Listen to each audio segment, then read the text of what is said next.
மச்சி, இன்னைக்கு எல்லாருமே கொண்டாடுற யூரோப் டேடா. இந்த ஐரோப்பிய நாடுகள்லாம் எல்லாம் சேர்ந்து ஒன்னா வரணும்னு சொல்லி ஒரு கொண்டாடுற டே. இந்த மாதிரி நாமளும் ஒரு பெரிய லெவலுக்கு போய் ஃபாரின்ல சுற்றணும்னு ஆசை.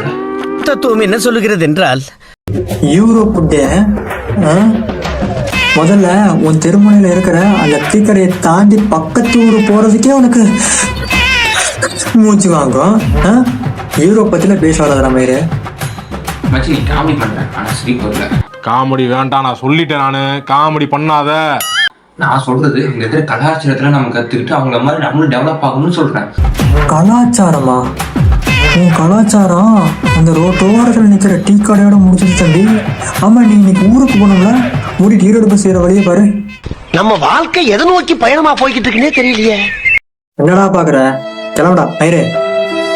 என்னடா எல்லா ஐரோப்பியர்களுக்கும் எங்க சார்பா பெரிய வாழ்த்துக்கள். டேய், ஒரு நிமிஷம் போறதுக்கு முன்னாடி ஒரு மசாலா தோசை வாங்கி கொடுத்து போறேன். சுத்தமே இல்ல.